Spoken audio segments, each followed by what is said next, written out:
नाजरीन अस्सलाम वालेकुम। IND टुडे न्यूज में आपका खैर मकदम करते हैं।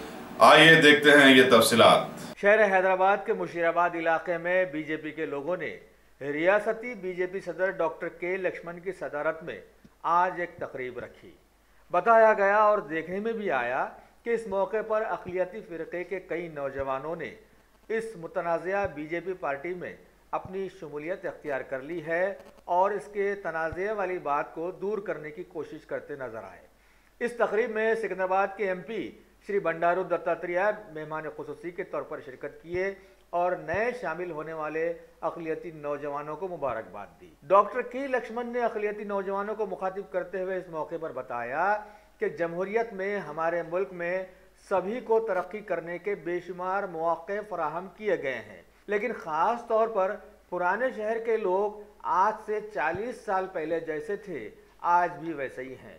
उन्होंने मिसाल पेश की कि आज से 40 साल पहले तरकारी बेचा करते थे बड़े, उनके बेटे आज भी तरकारी बेचे और उनके पोतरे आज भी तरकारी बेच रहे हैं।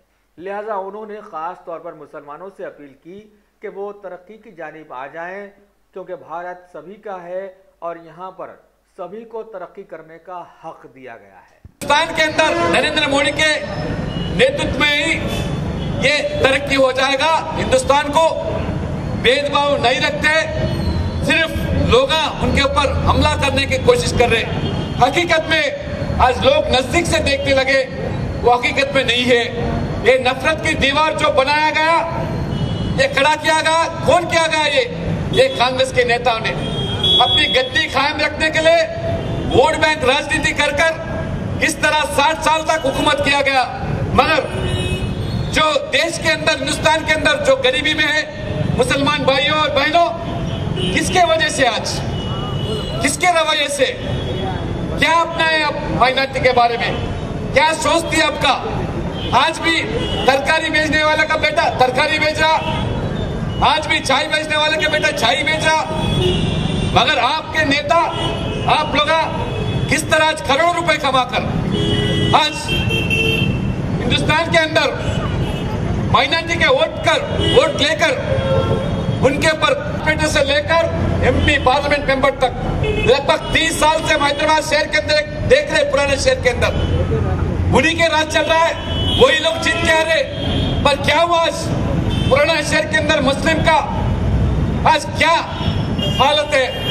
चार मीनार के अंदर वही पीढ़ी, दादा वो तरकारी बेचे, आज बेटा तरकारी बेचा, आज उनके पोता भी आज तरकारी बेचने लगे। किसके वजह से? मगर आज मस्जिद के नेता अरबों करोड़ों रुपए कमाकर इतने मंजिला बनाकर किस तरह जीना जी रहे लोग जानकारी है। आज लोग अरब से आकर शेख हमारे मुस्लिम माँ बहनों के किस तरह खिलावट कर रहे हम लोग आज देख रहे हैं। आज पुराने शहर के अंदर किस तरह आज मस्जिद पार्टी तरक्की को छोड़कर मजहब के नाम पर हर चुनाव के अंदर मजहब को भटकाना, भेदभाव रखना, नफरत पैदा करना, वोट हासिल करना, फिर दिल्ली में बैठना। कभी एक गरीब के बारे में कभी सोचा? बेरोजगारी, कॉलेज के दरिया एक इंजीनियर बने, डॉक्टर बने, या कौन आज करोड़पति आज बाकी गैर मुसलमान आज इंजीनियर बन रहे? क्यों आज डॉक्टर बन रहे? पैसे।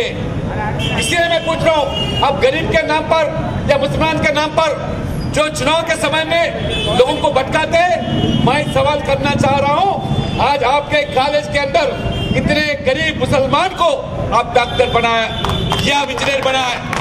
आज आपके कॉलेजों में अगर पैसे का किसी मुसलमान को आप सीट दिया जा रहा है, नहीं होता। ये लाखों रुपए, करोड़ों रुपए NRA जो आता है, और जो उसके बाद उसके पीछे किस तरह उनको तबाह किया गया, ये पूरे हैदराबाद के लोग आज जानकारी है। इसलिए मैं यही पूछना चाहता हूँ, आज हैदराबाद के अंदर हर जगह मेट्रो रेल जाती है, हर जगह तरक्की होता है, पर पुराने शहर के अंदर जब मेट्रो रेल की बात आती है, क्यों ये मजलिस पार्टी के नेता को दुख होती है, पेट दर्द होती है, क्यों तरक्की नहीं होना चाहते? वहाँ के पूरे मुसलमान, हिंदू पूरे मिलकर वो चाहते हैं कि मेट्रो रेल हमारे पास में जाना, हमको भी तरक्की होना, हमको भी नौकरी मिलना, हमारे भी धंधा कायम होना है, क्यों हम सिर्फ तरकारी बेचना, हमको भी यहाँ हमारे व्यापार बढ़ाने के जो चक्कर है मेट्रो रेल आना चाहते। मगर आज अकबरुद्दीन ओवैसी या हमारे असदुद्दीन ओवैसी नहीं चाहते। मगर जिस तरह कांग्रेस मुसलमानों को गुमराह करके जब सत्ता में आए गए, उसी तरह TRS सरकार भी मस्जिद के दबाव में आकर आज मुस्लिम के खिलाफ, जो पुराने शहर के अंदर लोगों के खिलाफ जो रवैया अपना रहा है, लोग को जानकारी हो रहा है क्यों आज TRS पार्टी वो नाता जोड़ना चाहती है, तालमेल करना चाहती है। इसीलिए चंद वोटे के खाते औरत जो है भारतीय जनता पार्टी में आज रोजाना देखते टीवी में किस तरह स्पोर्ट्स पर्सन के नाते बीजेपी के आज शामिल होने के बाद मुसलमानों के नरेंद्र मोदी जो सरकार जो रवैया अपना रहे वो लोगों के सामने रख रही है। आज मेहनत जो औरत है वो भी आज भारतीय जनता पार्टी बहुत बड़ा नेता आज भारतीय जनता पार्टी में। शाजिया अलवी आपको तो जानकारी है, वो आम आदमी में पार्टी में थी दिल्ली में, वो छोड़कर आज बीजेपी में नरेंद्र मोदी के साथ काम कर रहे हैं। किस तरह आज औरत मुसलमान औरत के मसले पर किस तरह आज वो टीवी में अपना बयान रखते आप लोग देखते आ रहे हैं। उसी तरह इसके पहले नजमा अब्दुल्ला बताया, उसी तरह आज उत्तर प्रदेश के अंदर MLA न होते हुए भी नरेंद्र मोदी जी ने MLC देकर किस तरह मोहसिन राजा को मिनिस्टर बनाया गया, आप उत्तर प्रदेश में आज लोग देख रहे हैं। उसी तरह आज हमारे Gairul Hasan Rizvi minorities commission chairman के नाते किस तरह माइनॉरिटी के लिए काम कर रहे हैं, आप लोग देख रहे हैं। उसके अलावा भारतीय जनता पार्टी के अंदर जाफर इस्लाम आज बहुत बड़ा नेता दिल्ली के अंदर आप लोग देख रहे हैं। शाहनवाज हुसैन बिहार से आते हैं, कई 30 साल से पार्टी के अंदर कई बार MP बने, कई बार मिनिस्टर बने, आज पार्टी का आज दायित्व लेकर राष्ट्रीय स्तर पर वो काम कर रहे हैं। मुख्तार अब्बास नकवी तो आप देख रहे हैं नरेंद्र मोदी के यूनियन मिनिस्टर के कैबिनेट के अंदर कितने साल से पार्टी से जुड़े आदमी मुख्तार अब्बास नकवी है। उसी तरह सूफी महबूब अली, अब्दुल रशीद अंसारी, इस तरह मैं कई सौ लोगों के नाम, मुसलमान के लोगों का नाम लेकर आपको बता सकता हूँ। इस तरह सब हिंदुस्तान के अंदर पूरे के पूरे आज मुसलमान के पूरे नेता और पूरे नौजवान पार्टी से जुड़े हुए, इस तरह मैं आप सब लोगों को दावत देता हूँ। खासकर मुर्शिदाबाद के अंदर जितने भी मुसलमान हैं और क्रिश्चियन में है, भाई दावा कर तो MLA के नाता मुसलमान औरत जो हज के लिए जाना चाहती थे, महरम मतलब कोई गार्डियन को साथ रखना जरूरी था। बगैर गार्डियन का, वो भी मेल गार्डियन का, अगर कोई साथ नहीं दिया गया तो उनका हज को जाने का ही उसका मौका ही नहीं था। मगर आज जो मुसलमान औरत चाहती है हज को जाना, जिंदगी में एक बार कम से कम, मेरे अगर आगे पीछे कोई नहीं है, महरम के साथ मुझे नहीं लगता, मुझे मौका नहीं है।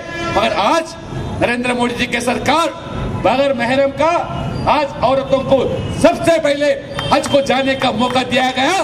और बाकी जिस तरह नैफली भाई बताए, बाकी औरत वॉलंटियर के नाते उनका ख्याल रखना, देखभाल करने के लिए आज पहली बार वो कदम उठाया गया। उसके अलावा आज जो भी फिजिकली हैंडीकैप जो लोग थे, उनको भी आज हज को जाने के लिए उनको सरकार के ओर से उनको भी गार्डियन देके उसका भी सबसे पहले मौका दिया जा रहा है उनको भी। आज और आज की खबर है, आज आपको जानकारी होना, सबसे पहले 70 साल हिंदुस्तान के 1,75,025 लोगों को आज सरकार ने आज और निर्णय ले गया 2018 के अंदर वहां के सऊदी के लोग से बातचीत कर वहां से डिप्लोमेटिक से नाते यहाँ के लोग जितना जाना चाह रहे मौका देना, मोदी जी सरकार उनसे बातचीत कर तालमेल कर 1,75,025 लोग को जाने का मौका दिया जा रहा है। अभी कितने लोग जा सकते हैं आप अंदाजा कर सकते हैं। हम चाह रहे हैं कि हज का जो सब्सिडी है जरूर देना चाहिए, मगर हमारे मस्जिद के नेता जो ठेकेदार समझते मुसलमान के, वही पूछने लगे क्यों हमको सब्सिडी दिया जा रहा है। सब्सिडी देना नहीं चाहिए। जो हज को जाते हैं, ये मजहब के नाम पर क्यों सब्सिडी दिया जाता? ये सब्सिडी को खत्म करने का कौन दावा कर रहे हैं? आज मजलिस के नेता असदुद्दीन ओवैसी दावा करते हैं कि सब्सिडी देना नहीं है, इसलिए कि हम नहीं चाहते सब्सिडी। पर गरीब लोग जाना चाहते हैं, जिंदगी में एक बार हज को जाकर वो अपना जिंदगी ये करना चाहता है, वो मौका नहीं है। गरीबीपन से सब्सिडी दिया जा रहा है, हम उसको सपोर्ट कर रहे। तो आज ये सवाल कौन कर रहे? मजलिस के पार्टी बोल रहे। जो लोग बोलते थे हमको ये मुस्लिम के खिलाफ है, पर वही सरकार आज आने के बाद नरेंद्र मोदी जी ने जब सब्सिडी देना कंटिन्यू करना चाहते हैं, ये लोग सवाल कर रहे। उसके अलावा अभी हनीफ अली जो बताया, सबका एक ही तरह हक होना चाहिए, क्यों भेदभाव रखना चाहिए? हम किसी को शरीयत के अंदर दखल देना हम नहीं चाहते हैं, मगर फिर भी जो औरत को ये ट्रिपल तलाक के नाते किस तरह उनको जिंदगी जीना पड़ रहा, उसको खत्म करने के लिए सुप्रीम कोर्ट जो दिया जजमेंट के नाते आज सरकार आज पार्लियामेंट में एक एक्ट बनाने के लिए आज कोशिश किया जा रहा। तो किस तरह आज हमारे ओवैसी साहब और बाकी लोग आड़ा टांग डाल रहे हैं। क्या है आपका? पर ये औरतों के बारे में, चाहे हिंदू हो, मुसलमान हो, ईसाई हो, सभी औरत अपना जिंदगी जिस तरह जीना चाहते हैं, सभी लोगों के लिए एक ही हक रखना चाहते हैं, यही हम बोलना चाहते हैं। मगर ये लोग आप भेदभाव रखना चाहते हैं। आज हमारे भारतीय जनता पार्टी सरकार के ओर से हो, हमारे एमएलए के नाते, एमपी के नाते, जरूर जो भी लोग आज हमारे नरेंद्र मोदी के सरकार के जो कदम उठाया जा रहा है उसको नजर में रखते हुए हमारे खालिद साहब और बाकी लोग जितने भी हमारे पार्टी में शामिल है उसको मैं दावत देता हूं, भाई जरूर हमारे साथ काम करिए।